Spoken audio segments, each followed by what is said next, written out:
When I'm diving, it forces me to be more present. I have to be more in the moment because it's peaceful. It's peaceful in the water. Like, okay, there's times where you have the chaos from life and when you get into the ocean, it's like all that kind of just washes away.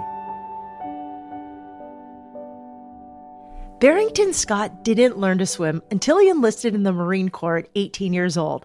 That decision set him on an unlikely path to become a scuba diver. Beneath the surface of the water, surrounded by coral, sea creatures, and caves, Barrington discovered a deep sense of peace and connection. Over the last decade, he's dedicated his life to exploring the underwater world through snorkeling, scuba, and freediving. Barrington has since lived in coastal towns all over the world, diving as much as possible. In 2024, he even set a Guinness World Record for scuba diving on all 7 continents. I'm Shelby Stanger, and this is Wild Ideas Worth Living, an REI Co-op Studios production presented by Capital One and the REI Co-op MasterCard.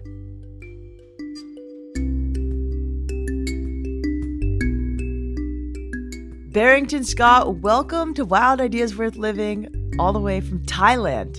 You're like one of our furthest guests this year. Yeah, thanks for having me. I'm excited to be here. What are you doing in Thailand right now?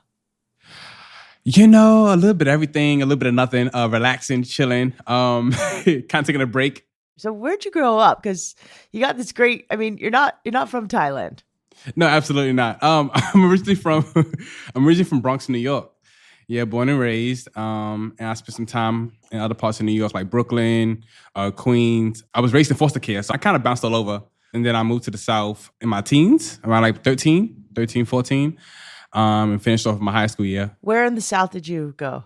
South Carolina. My adopted mother wanted us in a more quieter environment where we can focus on our grades and just staying out of trouble. And so, yeah, she moved us to the middle of the woods. I was indoors for the first year because I wasn't used to the gnats, the mosquitoes, the deers, the bears, the snakes.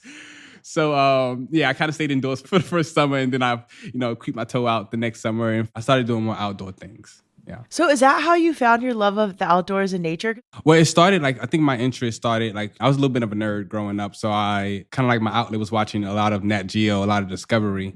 But it wasn't until I moved to the South where I had that exposure of the outdoors and going out into the woods and the ponds and the lakes and all that good stuff is where that's kind of it piqued my interest in wanting to, be outdoors more. And then during my senior year of high school, I kind of was slacking off because it's your last year of high school. You kind of I made it this far. It's I can slack off a little bit, and ended up my GPA just took a tumble. And then a couple of weeks later, I had this recruiter, all in his dress blues. I remember he came to the school and he was like, he pulled me over. He's like, "Are you Barrington?" I was like, "Yeah." And he was like, "Do you ever think about joining the Marines?" And I said, "No, it wasn't. It's not my goal to join the Marines. I'm gonna finish high school, go off to college, da da da." But then he's like, "All right, I'm gonna come back. I'm gonna come back some other time." So during this time, I was trying to figure out what I wanted to do. I wanted to study architecture, but my GPA wasn't high enough at the time, just because again I was slacking off my senior year, so I didn't get any scholarships. And I didn't want any student loans. And so when the recruiter came back, I was like, "Well, tell me again about the Marines. Tell me, give me some more information." And so he's telling me, he kind of led with, "You have the GI Bill, they pay for college, and you get all these benefits." And I was like, "Wait, back up. So I can go to school for free?" He was like, "Yeah." I was like, "Oh, sign me up. You should have led with that at the first meeting." A month after high school, Barrington entered Marine Corps boot camp. The training was brutal, but his hardest challenge wasn't the long runs or the drills, it was the water. Barrington couldn't swim, but in basic training, he had to face his fears head on. I'm curious how you learned to swim so quickly. Did the Marines teach you? So swim qual was 2 days long. The first day, they taught us the basics, and I was able to pick it up because I only failed one portion of the swim qual, which was the treading water portion. I just couldn't grasp that down the first day. Yeah, it takes most people a lot longer than one day to learn how to swim. Yeah, I remember vividly, actually. We was on this platform, and we had to jump off and tread water for 2 minutes. So I'm at the edge of this platform, and my drill instructor saying, okay, recruit, I need you to move. I need you to jump. And I'm looking like, I'm scared. All I know is he pushed me. He pushed me into the pool. And I'm trying to tread water, but I was sinking like a rock. And one of the main things they tell you to do during safety training is that do not hold on to the next Marine, right? If you're drowning or you're having trouble, just kind of like swim to the edge or whatever, wait for help. When you're panicking, you forget the protocol, right? You forget, oh, what I'm supposed to do A, B, and C. I see this guy, he's floating in treaded water so effortlessly. So I'm like, oh, I'm gonna grab onto you. So I grabbed onto him and we were both drowning. So they had to save us both. Barrington finished boot camp and was immediately deployed to Afghanistan. The experience was intense and often overwhelming. He struggled to manage the stress. 6 months into his deployment, Barrington needed a break, so he booked a cruise to the Bahamas. On that trip, he discovered the underwater world for the very first time. It was my first cruise. I didn't know what to expect. First time, like, officially out of the country outside of my deployment. So I was just excited to be out, just kind of experience it all. Just drinking everything. I'm, just having like the drinks, pouring it back, or just like enjoying the cruise. And we get to the Bahamas. You're like 21 years old? 22? Yeah, like 21. Yeah, I was 21. And we got to the Bahamas, and I remember the ship offering a scuba diving excursion. And I was like, oh, scuba diving. I was like, oh, that sounds epic, sign me up. So normally to get scuba certified, you go through, it's called open water certification, right? And it's it can be between 3 to 5 days, a 3 to 5 day certification, which you learn all the basics, how to like take a mask off, breathe, like the whole nine. And so they teach you all of the techniques. And after, your 5 days, you pretty much certify for life. So you just do that one time, you certify for life. Now, for people who is vaguely interested in wanting to know about scuba or wanting to experience scuba without having to do the certifications, and they take half of the day to teach you all of the basics, and they take you out into the ocean. And you're not going that deep. You're going anywhere from like 10 to 15 feet, maybe a little bit deeper if you're really comfortable. And yeah, you get to experience scuba diving for the first time. And for me, it was the most amazing thing up until that point, because it's like, oh, this is like, I'm in the water for the first time this long, and I'm seeing all this, marine life, and there's so much going on. And I was slightly overstimulated, but I was so excited, and it was just so magical. Well, tell me more. What did you see? Oh, it was such a long time ago, but I remember seeing like, just different species of fish, some stingrays, sea turtles. The coral was nicely like bright and healthy. It piqued my interest in wanting to get certified and wanting to have more of these experiences. After his vacation, Barrington finished his enlistment, moved to North Carolina, and enrolled in culinary school. His days were filled with classes, kitchen work, and long hours training to become a chef.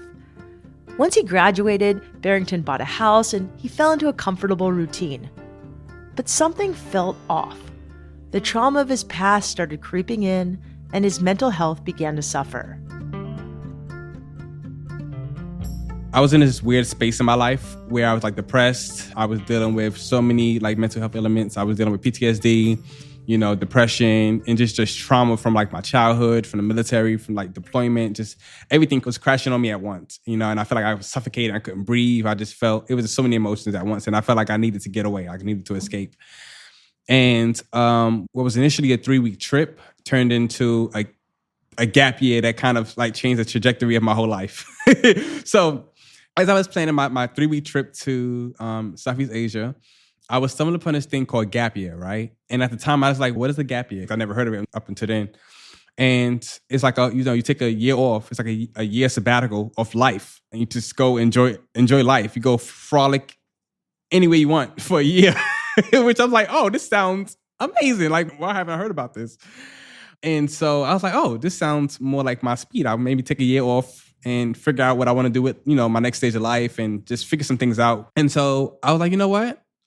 It's not going to be 3 weeks. I'm going to take a year off. And so by that time, I had a house, I had a car, so I just finished graduating college. I had my partner, a dog, the picket fence. So I had the American dream, right? And this, mind you, I was like 24, 25. Yeah, that's incredible. Where was your house? In North Carolina. in Charlotte. Amazing. Yeah, and it's like, I was like, well, at the same time, on top of like just dealing with all of this, I was like, I felt like I was rushing to this point, right? This point in my life where I was like, okay, is this it? Is this what I obtained? This, this American dream, this is a dream, right? And I was like, I'm only 25,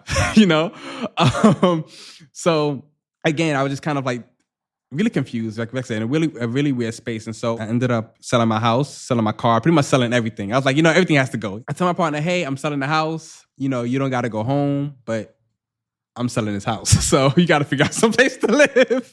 I was just ready to just pretty much get away, right? And so anyway, he was like, okay, well, you can sell a house, you can sell everything, but we're staying together, right? I was like, okay, fine, we'll figure it out, but I'm leaving.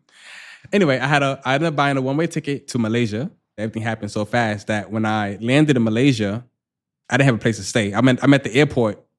Like, I have a photo of me, like with my hat, my little backpack, and it's like, what did I just do? I'm here in Malaysia, no plans, no place to stay for tonight. I'm just here, right? And so I sat down with myself a little bit and I cried for a second because I was like, I really did it. Like, I'm here. And I had like I said, this little moment with myself. And I was like, okay, well, we figure out a place to stay for tonight first. And I could figure life out from here. But like the whole year I said to myself, I'm going to be a yes man. Anything I want to do, I had just lump sum of money from selling my house and selling everything. So I was like, whatever I want to do, I'm just going to do it. And so that's what I did. During that year in Malaysia, Barrington fully embraced a life of adventure, island hopping, eating street food, and encountering local wildlife. Best of all, he was able to scuba dive as much as he wanted. Just a few months into his time in Malaysia, he earned his advanced scuba certification and began to understand the ocean on a deeper level. What about some of the most amazing dives you did then? Yeah, my most amazing dive. I want to say it was Raja Ampat, because Raja Ampat, even to this day, it's like one of the top tier dive locations in the world. So I did a diving on an island. It was beautiful. I think there was like 2 to 3 islands surrounding us, right? It was so shallow at some points where you can literally just essentially walk to the other island if you want to. But because they have so much coral, you just kind of like snorkel. So you can literally just snorkel to the other island. So it was amazing. Can you just imagine that? Just nothing but coral in between the islands. You just swim in and you see like the sea turtles, different, like I said, many species of fish. Like it's alive, right?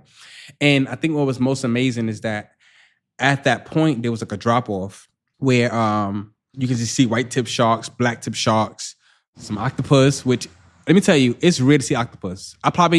Out of all of my dives, I've probably seen octopus probably like twice. I've seen many species of sharks, like other species, but like octopus is just really rare to catch them. So crystal clear, you can see like 50 meters down. It was, like I say, it was just pristine. What does diving do for you? I'm like curious. You kind of had struggled with mental health for this year. I think a lot of young 20-year-olds do. I mean, you achieved the American dream and you're like, this is what it is. Like, I'm not into this. It's not making me happy.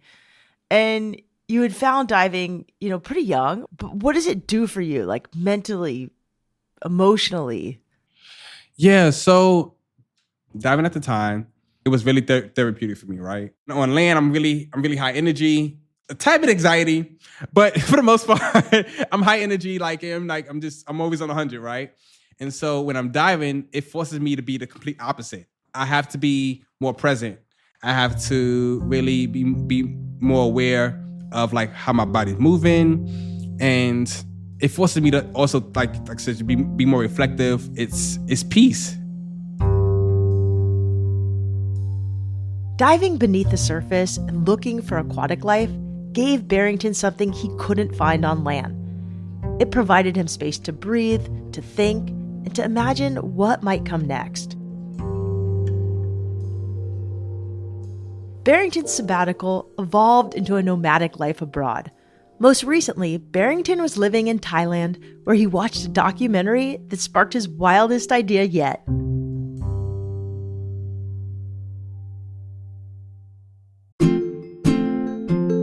Want to earn rewards on sale items this holiday season?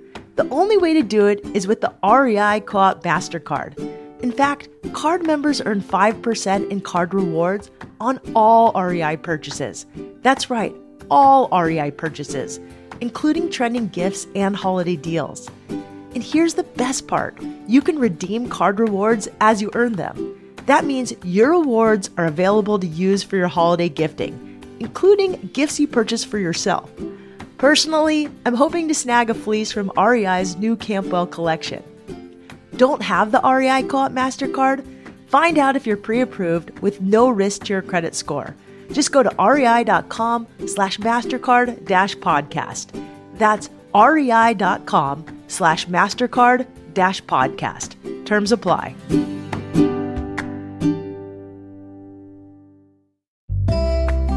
Hey everyone, I want to tell you about a podcast I think you're going to love. It's called Finding Mastery. Each week, you'll dive into the minds of the world's greatest athletes, leaders, thinkers, and doers with past Wild Ideas guest, Dr. Michael Gervais, a high-performance psychologist who's worked with Super Bowl-winning NFL teams, Fortune 50 CEOs, Olympic medalists, and extreme athletes exploring the edge of human potential. Tune in as Dr. Gervais sits down with high performers like David Goggins, Brene Brown, Jimmy Chin, Lindsey Vonn, and Alex Honnold to translate their mental skills into tools you can use to unlock your potential. If you're looking for a podcast to inspire you and provide actionable takeaways to become your very best self, I recommend you check out Finding Mastery, available wherever you listen to podcasts.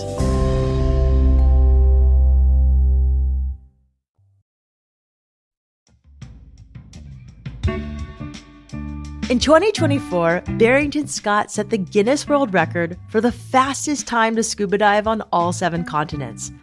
Long before his record, Barrington was already living an adventurous life, traveling around the world and diving in some of the most stunning locations. But the inspiration for this particular challenge came from an unexpected source, a film about the legendary swimmer and past Wild Ideas guest, Diana Nyad. I want to talk about this wild idea you had, which is how we found you. I mean, you broke the Guinness record for scuba diving in all 7 continents. A kid who couldn't swim until he was 18. Yeah. Has the Guinness record for diving. It's really cool. Yeah, thank you. When did this wild idea even happen? So last year, February, and I was watching a Netflix documentary called Nyad. Have you heard of it? Of Diana? I think that's her name, right? Diana Nyad, the swimmer? Yes. Yeah, we've interviewed her. Oh! Yes. Oh my God, I'm a big fan. So I'm watching her documentary on Netflix. My lazy ass sitting on this couch, watching this woman swim from Cuba to Florida. And I want to do something as epic as this. And so I'm calling my friend. I just finished watching this documentary. This woman swam from freaking Cuba to Florida nonstop, 25 hours. This is incredible. So I was like, I want to do something just as, as I want to have an incredible adventure like this, right? And so my friend, he's like, well, why don't you do a Guinness record or something? I was like, a Guinness record? I was like, oh. I took a pause for a second because I was like, oh, I didn't think about just doing a Guinness record. Right? I didn't know you could just wake up, and just do a Guinness record, right? He's like, no, just go on the website, type in scuba or whatever you want to do and just do it. I was like, oh, I didn't know you can do this. Again, mine's all new to me, right? So I was like, I don't waste no time. So I'm gonna get this website. And so I type in scuba and I'm looking through the records of what has been done, what hasn't been done. I was like, okay, what's feasible, what's affordable? And I stumbled upon fastest time to scuba dive all 7 continents. And I was like, oh, this seems very doable. Like very doable. I was like, I can scuba dive all 7 continents. That doesn't seem that hard. So I was like, okay, well, the biggest issue is how the hell am I afford this? So I applied to do the record, which if people don't know is that if you see a record that you want to complete, you can apply and they'll send you like the parameters regarding, the record and you just adhere to the parameters and you just complete the record and whatever evidence that they ask for, you just send it, right? So that's pretty much what happened with this record. I sent over my itinerary, which took me all of a few days to plan out thanks to ChatGPT. Work smarter, not harder, right? So I had ChatGPT. I was like, hey, what would be the fastest route, the fastest itinerary to dive all 7 continents? And so they sent me a couple of plans. I kind of like tweaked some locations. Anyway, sent it to them. They approved it. And the next obstacle was for me was just kind of like raise the money. I was like, I can't afford this right now completely. So I ended up starting a GoFundMe, which raised about $4,500. And I had some friends send me some money personally on the side. And then I had Cressy sponsored all of my gear. Cressy makes really nice dive masks. They do. And so with all of that, it saved me about like 10 grand. And so I ended up putting up out of my personal money, personal savings, like another 15 grand. For me, it's like one of them things like money comes, right? Money would come. I'm still young, whatever. I just want to enjoy my life. And so, yeah, I set off on this expedition. It took Barrington 19 days, 19 hours, and 40 minutes to scuba dive on every continent. At each location, he needed to be underwater for at least 15 minutes and descend 5 meters or 16 feet below the surface.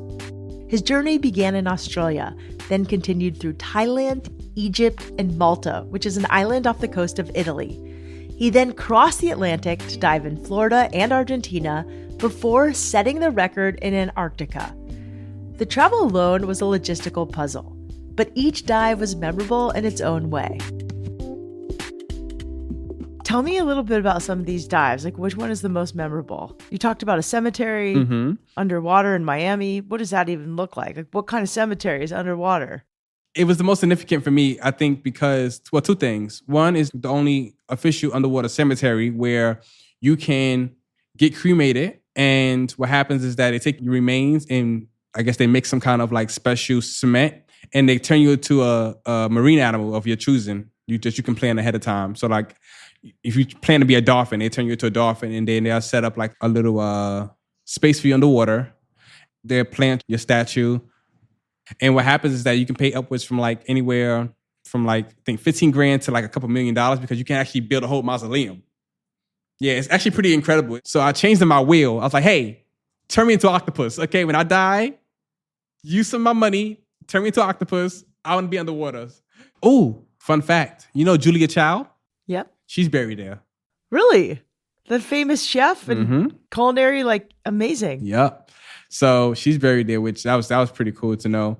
I think the most second interesting dive was, I would say kind of, I don't want to put them in any particular order, but diving in Antarctica itself, you know, I feel like it's a very exclusive experience because not a lot of people get to experience Antarctica and then also dive in Antarctica. First of all, I'm freezing. I was freezing. I was freezing my behind off. So I didn't get to fully enjoy it because I'm like, oh my God, I have all these layers under me, but I'm still cold. My face is freezing. I can't feel my lips. And I was like, but this iceberg is massive. It like probably went down like 120 meters. Like it just seemed like they're going forever. But it was pretty huge and it was pretty cool. So that was a cool dive. These dives sound incredible. Okay, so how long did you spend in each place? Yeah, it's pretty quick. I spent about 3 to 4 days in each location. I fly in, get set up. The next day I would dive, and then the next day I would either wait it out, let my gear dry, or I would either fly out the next day. Yeah, it's pretty much the setup. Oh yeah, because you had to travel with wet gear. Yeah, right. So I was like, let me not travel with wet gear because that can start smelling and just not. I was like, I'd rather not have those issues. So yeah, it was like about 3 to 4 days in each location. So it wasn't that strenuous, honestly. I think the most strenuous part was the time zone changes just so quickly. But aside from that, like it was one of them things where when people ask me, oh, did you enjoy the journey? I was like, yeah, but not really because I pretty much had my head down. I was pretty much focused on like just getting from A to B and, rinse and repeat until I finished the record. So it was kind of like a race. How did you keep a record of all of this? So I had a whole system in place, which usually I'm not just organized, but for this I had to like really be focused. But because each dive I dive with a dive buddy. And so I told him ahead of time, I was like, hey, I'm doing this record. It's really imperative that I have all the footage from when I enter to when I get out the water. Keep this GoPro on me at all times. Do not take it off of me. And that's pretty much what happened. And so each dive I had somebody take some footage of me. In between that, I had people would be like, hey, can you record me real quick? And people are really, helpful. They were like, oh, okay, yeah, no, sure, I'll help you. I'll record you real quick. So that's pretty much was that. And I just pretty much combined all of the footage together and pretty much sent it over to Guinness. So you just had random strangers basically help you. Pretty much, time. Yeah. Yeah, shout out to all the random strangers. What was it like when you finished in Antarctica and then, got the record? Let's see. It was when I surfaced, the first thing I reached for was my camera because I got to document this, right? But as I'm documenting, this is like my actual reaction of like me completing the record because now I get to like really process the emotions, right? So I'm like, oh my God, I completed this record. The Guinness World Record, 7 continents, 19 days, da da da da. And so it was just a rush of excitement, rush of adrenaline. And yeah, just really excited. And again, it was one of them things I'll always remember for the rest of my life.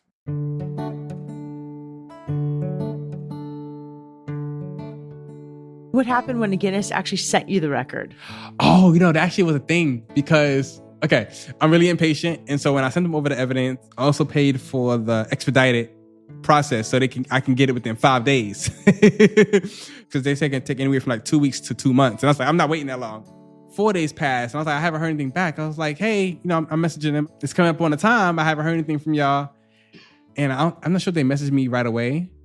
I think they messaged me on like the 6th day. And they was like, oh, we're working with CBS to deliver the news. So I was like, okay, I can relax. I know this is happening, whatever. So when I got the interview with CBS, it was live. So I was doing an interview and correspondent, I was named Skylar. Yeah. He's like, hey, do you know if you get the record? I was like, yeah, I don't know. I don't know if I got the record. He was like, well, we got something for you. And I looked behind me and they, presented me with the Guinness record. I was like, oh, snap. I mean, I kind of knew, but, you got to play the field. Like, oh my God. Like, it was still exciting to get the plaque, to actually have it, tangible, like in my hand. And so, yeah, I was excited. Since finishing the record, Barrington has been living back in Thailand, enjoying his time abroad for a little longer. He's also finishing up online classes in order to go back to school to become a physician's assistant. One day, he hopes to work with Doctors Without Borders. If you want to learn more about Barrington and what he's up to, find him on Instagram at bj.thetraveler with 2 L's. That's bj.thetraveller. Wild Ideas Worth Living is part of the REI Podcast Network. It's hosted by me, Shelby Stanger, produced by Annie Fassler, Sylvia Thomas, and Sam Piers-Nitzberg of Puddle Creative. Our senior producer is Jenny Barber. Our executive producers are Paolo Motola and Joe Crosby. As always, we love it when you follow the show, take time to rate it, and write a review wherever you listen. And remember, some of the best adventures happen when you follow your wildest ideas.